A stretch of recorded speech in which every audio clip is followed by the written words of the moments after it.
Ravi Colours இன்றைய trending பெண்களுக்கான exclusive கலெக்ஷனுடன் kurtis, palazzo pant, Patiala pant, துப்பட்டாக்கள், ஷேப்வேர்கள், நைட்டிகள், பிராண்டட் உள்ளாடைகளும் கிடைக்கும். ரவி கலர்ஸ், நேரு வீதி, ராஜா தியேட்டர் சிக்னல் அருகில், புதுச்சேரி.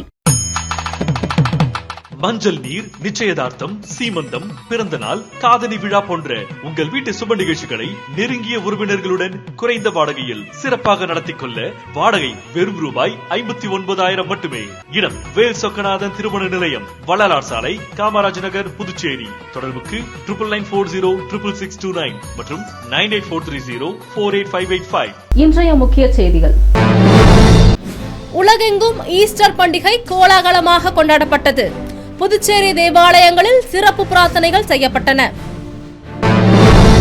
புதுச்சேரியில் நல்ல ஆட்சி தொடர என்ஆர் காங்கிரஸ் பாஜக கூட்டணியின் வெற்றி முக்கியம் என பாஜக துணைத் தலைவர் குஷ்பு கருத்து.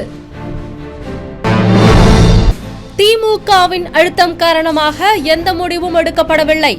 வெற்றியை உறுதி செய்யத்தான் தேர்தலில் போட்டியிடுகிறோம் என திருமாவளவன் தெரிவித்துள்ளார். 100% வாக்குப்பதிவை வலியுறுத்தி மாவட்ட ஆட்சித்தலைவர் குலோத்துங்கன் விழிப்புணர்வு நிகழ்ச்சி. நம்ம பாண்டிச்சேரிக்கு ரிலையன்ஸ் ஃபேஷன் வேர்ல்ட் வந்தாச்சு. குவாலிட்டியான பிராண்டட் ஆடைகள் கம்மியான விலையில எங்க தெரியுமா? அண்ணா சாலை ரத்னா தியேட்டர் பக்கத்துல இருக்க நம்ம ரிலையன்ஸ் ஃபேஷன் வேர்ல்ட் தான். இங்க கலெக்ஷன்ஸ் எல்லாமே ட்ரெண்டுக்கு ஏத்த மாதிரி இருக்கு. 1999 ரூபாய்க்கு மேல பர்ச்சேஸ் பண்ற அனைவருக்கும் Cello brand kettle, John Players duffel bag மற்றும் அமெரிக்கன் டூரிஸ்டர் ட்ராலி பேக் போன்ற பரிசுகளும் இருக்கு. பிராண்டட் ஆடைகள் வாங்க Anna Salai Reliance Fashion World வாங்க. Reliance Fashion World, Anna Salai, Ratna theatre அருகில், புதுச்சேரி. உலகெங்கும் ஈஸ்டர் பண்டிகை கோலாகலமாக கொண்டாடப்பட்டது. புதுச்சேரி தேவாலயங்களில் சிறப்பு பிரார்த்தனைகள் செய்யப்பட்டன. புதுச்சேரியில் இயேசு கிறிஸ்து மரித்த 3ஆம் நாள் உயிர்ப்பை நினைவு கூறும் ஈஸ்டர் பண்டிகை ஞாயிற்றுக்கிழமை கொண்டாடப்பட்டது. புதுச்சேரி புனித ஜென்மராக்கினி அன்னை பேராலயம், இருதய ஆண்டவர் பசிலிக்கா, நெல்லித்தோப்பு விண்ணேற்ற மாதா ஆலயம், வில்லியனூர் லூர்து அன்னை ஆலயம், அரியாங்குப்பம் ஆரோக்கிய அன்னை ஆலயம், உப்பளம் சவேரியார் ஆலயம் மற்றும் பல்வேறு கத்தோலிக்க தேவாலயங்களில் சனிக்கிழமை நள்ளிரவில் ஈஸ்டர் பெருவிழா சிறப்பு திருப்பலி பிரார்த்தனை நடைபெற்றது. அப்போது இயேசு உயிர்ப்பை சித்தரிக்கும் காட்சிகளும் திருச்சபை சடங்குகளும் நடைபெற்றன.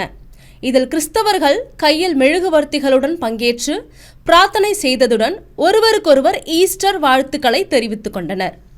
இதன்போது பல தேவாலயங்களில் உயிர்த்தெழுந்ததை அறிவிக்கும் முதல் சிறப்பு ஆராதனைகள் நடைபெற்றன. 40 நாள் தவக்காலத்தில் கிறிஸ்தவர்கள் பலர் அசைவ உணவு உண்ணாமல் உபவாசம் இருந்து வந்தனர். ஒரு சிலர் ஒருவேளை உணவு மட்டுமே உண்டு வந்தனர். ஈஸ்டர் பண்டிகையொட்டி கிறிஸ்தவர்கள் 40 நாள் தவக்காலம் ஞாயிற்றுக்கிழமையுடன் நிறைவுக்கு வந்தது. இதனால் ஞாயிற்றுக்கிழமை காலை முதல் இறைச்சி, மீன் கடைகளில் மக்கள் கூட்டம் அதிகமாக காணப்பட்டது. 100% வாக்குப்பதிவை வலியுறுத்தி மாவட்ட ஆட்சித்தலைவர் குலோத்துங்கன் விழிப்புணர்வு நிகழ்ச்சி. 100% வாக்குப்பதிவை வலியுறுத்தி பல்வேறு இடங்களில் விழிப்புணர்வு நிகழ்ச்சிகள் நடைபெற்றன. புதுச்சேரியில் குறைந்த வாக்குப்பதிவு உள்ள நகர்ப்புற பகுதிகளில் வாக்காளர் விழிப்புணர்வு முகாம் நடைபெற்றது. அதன் ஒரு பகுதியாக இன்று ஞாயிற்றுக்கிழமை கருவடிக்குப்பத்தில் உள்ள நரிக்குறவர் வசிப்பிடத்திலும் மற்றும் அதனை ஒட்டியுள்ள பழங்குடியினர் பகுதிகளிலும் மாவட்ட தேர்தல் அதிகாரி குலோத்துங்கன் அவர்கள் அனைவரும் தவறாமல் வாக்களித்திட வேண்டும் என்று வேண்டுகோள் விடுத்தார். நரிக்குறவர் சமூகத்தில் சிலர் அவர்களுக்கு தேவையான உதவிகளை கோரினர். அதற்கு மாவட்ட ஆட்சியர் தேர்தல் முடிந்த பிறகு அலுவலகத்தில் தன்னை வந்து சந்திக்குமாறும் அவை பரிசீலிக்கப்பட்டு நடவடிக்கை எடுக்கப்படும் என்றும் உறுதியளித்தார். நிகழ்ச்சியினை மாவட்ட தேர்தல் அதிகாரி அலுவலகத்தின் வாக்காளர் விழிப்புணர்வு பிரிவு ஏற்பாடு செய்திருந்தது குறிப்பிடத்தக்கது. புதுச்சேரியில் நல்ல ஆட்சி தொடர என்ஆர் காங்கிரஸ் பாஜக கூட்டணியின் வெற்றி முக்கியம் என பாஜக துணைத் தலைவர் குஷ்பு கருத்து. தேசிய ஜனநாயக கூட்டணியில் என்ஆர் காங்கிரஸ் ஆட்சியில் பாஜக பல்வேறு நல்ல திட்டங்களை மக்களிடையே கொண்டு சேர்த்துள்ளது. இதனால் இந்த கூட்டணி மீண்டும் வெற்றி பெற வாய்ப்புகள் அதிகம் என்று நடிகை குஷ்பு அவர்கள் கூறினார். மேலும் பள்ளி மாணவர்களிடையே போதை பழக்கங்கள், போலி மருந்து மோசடி மற்றும் பல்வேறு ஊழல் சம்பவங்கள் இல்லாத நல்ல மாநிலமாக புதுச்சேரி திகழ வேண்டும் என்றால் முதல்வர் ரங்கசாமி வெற்றி பெற்றால் மட்டுமே முடியும் எனவும் அவர் தெரிவித்தார். மக்கள் ஏமாத்தி வெறும் கரப்ஷன், வெறும் ஸ்கேம்ஸ், ஊழல், ஃபேமிலி டைனஸ்ட் பாலிடிக்ஸ், பணம் சம்பாதிக்கிற வகையில ட்ரக் மெனஸ் இருக்கட்டும், சின்ன சின்ன குழந்தைங்க ஒரு 8ஆம் வகுப்பு 9ஆம் வகுப்பு படிக்கிற பசங்க கையில வந்து ஈஸியா சாராயம் கிடைக்கிற அளவுக்கு டாஸ்மார்க் மட்டும் நம்பி போயிட்டு இருக்க ஒரு ஆட்சி இல்லாம முன்னேற்றம் பார்த்து கொண்டிருக்கிற ஒரு யூனியன் டெரிட்டரி உங்களுக்கு இன்னைக்கு பாண்டிச்சேரி, புதுச்சேரி இருக்கு. அந்த வகையில நிச்சயமாக இந்த வெற்றி மீண்டும் தேசிய ஜனநாயக கூட்டணியுடைய வெற்றி இருக்கும். என்ஆர் அவர்கள் மீண்டும் முதலமைச்சராக வருவார்னு ஒரு முழு நம்பிக்கை எங்களுக்கு இருக்கு. உருளையன்பேட்டை கண்டக்டர் தோட்டம் பகுதியில் அரசு குடியிருப்பு ரூபாய் 4 கோடி செலவில் புனரமைக்கப்படும் என நேரு எம்எல்ஏ உறுதி. தமிழக வெற்றிக் கழக தலைவர் தளபதி விஜய் அவர்களின் பேராதரவுடன் உருளையன்பேட்டை தொகுதியில் நேயம் மக்கள் கழக தலைவர் நேரு எம்எல்ஏ அவர்கள் குபேர் நகர் வார்டு கண்டக்டர் தோட்டம், பிரியதர்ஷினி நகர், அரசு குடியிருப்பு பகுதி மற்றும் சுற்றியுள்ள பகுதிகளில் வீடு வீடாக சென்று வாக்கு சேகரிப்பில் ஈடுபட்டார். மேலும் கண்டக்டர் தோட்டம், பிரியதர்ஷினி நகர் பகுதியில் உள்ள அரசு குடியிருப்புகளில் ரூபாய் 4 கோடி செலவில் புனரமைத்தல் மற்றும் மேம்படுத்தல் பணிகள் நடைபெற்றுள்ளது. அப்பகுதியில் உள்ள சாலைகள் புதிய சிமெண்ட் சாலைகளாக மாற்றப்பட்டுள்ளது. மேற்கண்ட பகுதி மக்களின் நலனுக்காக சுத்தமான சுகாதாரமான குடிநீர் வழங்க குபேர் நகர் பகுதியில் புதிய குடிநீர் சுத்திகரிப்பு நிலையம் அமைக்கப்பட்டு மக்கள் பயன்பாட்டுக்கு கொண்டு வரப்பட்டுள்ளது. மேலும் மேற்கண்ட பகுதியில் மின் பற்றாக்குறையை போக்க புதிய அதிநவீன மின் மாற்றி அமைத்து தடையில்லா மின்சாரம் வழங்க நடவடிக்கை எடுக்கப்பட்டுள்ளது. மேலும் இப்பணிகள் தொடர தனக்கு வாக்களியுங்கள் என்று கேட்டுக்கொண்டார் நேரு அவர்கள். இந்நிகழ்வில் உருளையன்பேட்டை தொகுதி தாவேகா பிரமுகர்களும் நிர்வாகிகளும் மற்றும் நேயம் மக்கள் கழக நிர்வாகிகளும் என திரளாக கலந்து கொண்டனர். வாய்ப்பை எப்பயுமே வந்து என்னுடைய தேவைக்கோ இல்லை என் குடும்ப நலனுக்கோ நான் பயன்படுத்தேன்.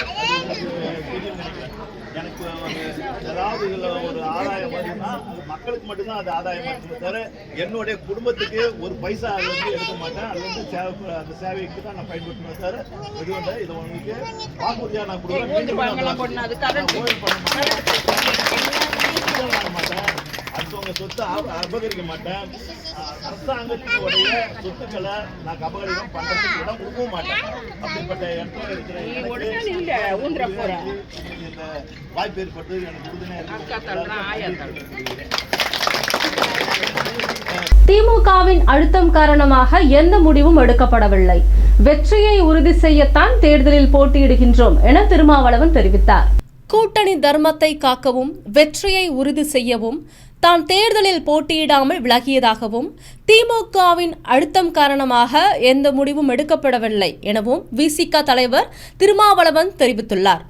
புதுச்சேரியில் செய்தியாளர்களை சந்தித்த விடுதலை சிறுத்தைகள் கட்சி தலைவர் திருமாவளவன் புதுச்சேரி சட்டப்பேரவை பொதுத் தேர்தலில் மதச்சார்பற்ற முற்போக்கு கூட்டணியாக விடுதலை சிறுத்தைகள் கட்சி, திராவிட முன்னேற்றக் கழகம் மற்றும் இந்திய தேசிய காங்கிரஸ் உள்ளிட்ட கட்சிகள் இணைந்து போட்டியிடுகின்றன.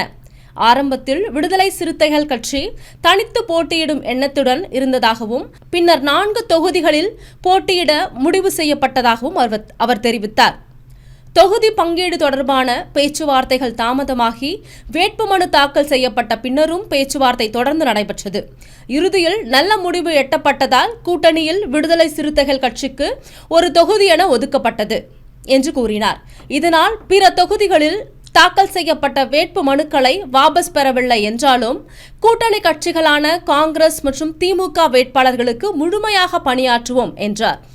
புதுச்சேரி மற்றும் தமிழ்நாட்டில் மதச்சார்பற்ற கூட்டணி ஆட்சி அமைக்கும் என நம்பிக்கை தெரிவித்த அவர், தமிழ்நாட்டில் திமுக அரசு கடந்த 5 ஆண்டுகளில் பல்வேறு நலத்திட்டங்களை செயல்படுத்தி மக்கள் ஆதரவை பெற்றுள்ளதாகவும் அதனால் அந்த அரசு மீண்டும் தொடர வேண்டும் எனவும் மக்கள் விரும்புகிறார்கள் எனவும் தெரிவித்தார். திமுகவின் அழுத்தம் காரணமாக இந்த முடிவும் எடுக்கப்படவில்லை என்றும் புதியவர்களுக்கு வாய்ப்பு அளிக்கவே தற்போதுள்ள சிலருக்கு போட்டியிட அனுமதிக்கப்படவில்லை எனவும் தமிழ்நாடு ஆளுநர் தேர்தல் விதிமுறைகளை மீறி அரசியல் நிகழ்ச்சிகளில் பங்கேற்பதாக குற்றம் சாட்டியவர் இதுகுறித்து தேர்தல் ஆணையத்தில் கூட்டணி கட்சிகள் இணைந்து புகார் அளிக்க உள்ளதாக தெரிவித்தார். அதே நபர்கள் என்ன சொல்றாங்கன்னா, சிட்டிங் மெம்பர்ஸ் சட்டமன்ற உறுப்பினர்களாக இருக்கிற 3 பேரை போட்டியிடுவதற்கு வாய்ப்பளிக்காமல் தவிர்த்து விட்டார் திருமாவளவன். ஏனென்றால் அந்த 3 பேரும் திமுகவுக்கு ஆதரவாக பேசியவர்கள். அதனால் திருமாவளவன் நடவடிக்கை எடுத்து விட்டார் என்று சொல்லுகிறார்கள். அப்படி பார்க்கும்போது திமுக திருமாவளவனுக்கு அழுத்தம் கொடுக்க முடியாது, அவர் சுதந்திரமாக செயல்படுகிறார் என்ற பொருளும் தொனிக்கிறது. அதனால்தான் திமுக ஆதரவாக செயல்பட்டவர்கள், அதனால் திருமாவளவன் எடுத்து விட்டார். அப்படின்னா திருமாவளவன் திமுக அழுத்தத்திற்கு பணிய மாட்டார் என்ற பொருள் இருக்கிறதா இல்லையா? அப்படிப்பட்டவர் அப்புறம் எப்படி வாபஸ் வாங்குறது மட்டும் திமுக அழுத்தத்துக்கு பணிந்து விட்டார்னு வரும்?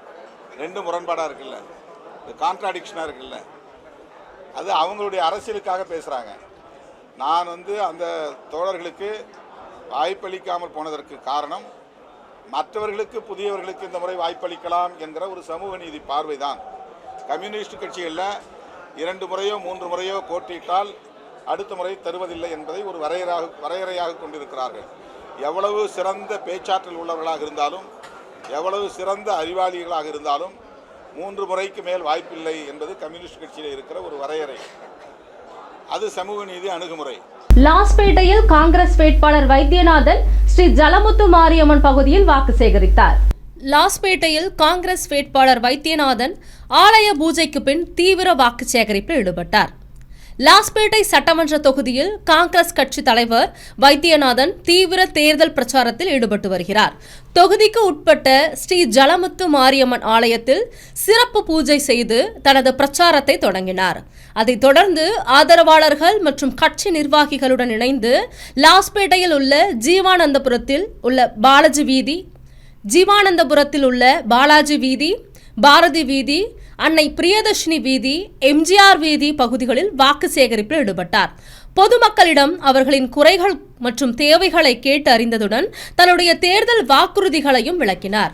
பொதுமக்கள் அனைவரும் காங்கிரஸ் கட்சி வேட்பாளர் வைத்தியநாதன் அவர்களை வரவேற்கும் விதமாக பிரம்மாண்ட மேலதாளம் இசைத்தும், வான வெடிப்புகள், பட்டாசுகள் வெடித்தும், பிரம்மாண்ட மாலை அணிவித்தும், பொன்னாடை அணிவித்தும், மலர் தூவியும், ஆரத்தி எடுத்தும் மிகுந்த ஆரவாரத்துடன் வரவேற்றனர்.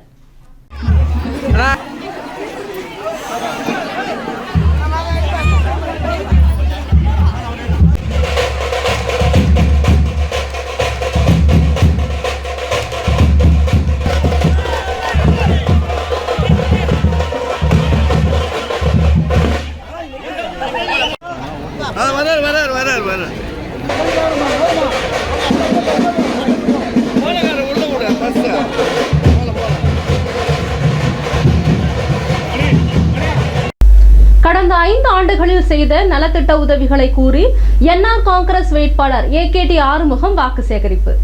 இந்திராநகர் தொகுதியில் AKT Arumugam MLA NR Congress கட்சி சார்பில் 2வது முறையாக போட்டியிடுகின்றார். இவர் தொகுதி முழுவதும் வீடு வீடாக சென்று கடந்த 5 ஆண்டுகளில் இந்திராநகர் தொகுதியில் செய்த சுமார் ரூபாய் 300 கோடிக்கும் மேற்பட்ட நலத்திட்டங்களை எடுத்து கூறி ஜக்கு சின்னத்திற்கு வாக்கு சேகரித்தார். அவர்களுக்கு பொதுமக்கள், பெண்கள் என சிறப்பான வரவேற்பு அளித்து வரவேற்றனர். வாக்கு கேட்க செல்லும் இடங்களில் AKT ஆறுமுகம் பேசும்போது, முத்திரையர்பாளையம் தனபால் நகரில் 3 மேல்நிலை நீர்த்தேக்க தொட்டி கட்டப்பட்டுள்ளது. கட்சி வித்தியாசமின்றி 150 நபர்களுக்கு பிரதம மந்திரி கல்வீடு கட்டும் திட்டத்தின் கீழ் ரூபாய் 5 லட்சம் வழங்கப்பட்டது. சானரப்பேட்டையில் ரூபாய் 1.5 கோடி செலவில் 2 கலையரங்கங்களும், காந்தி நகர் பகுதியில் ரூபாய் 3 கோடி செலவில் கழிவுநீர் வாய்க்கால் கட்டப்பட்டுள்ளது மற்றும் தொகுதி முழுவதும் நடந்த வளர்ச்சி பணிகளை எடுத்து கூறி வாக்கு சேகரித்தார். இதன் ஒரு பகுதியாக முதலமைச்சர் ரங்கசாமி இல்லத்தில் அரசு கொறடா AKT ஆறுமுகம் நேரில் சந்தித்து அவரிடம் வாழ்த்துக்களை தெரிவித்து ஆசி பெற்றார்.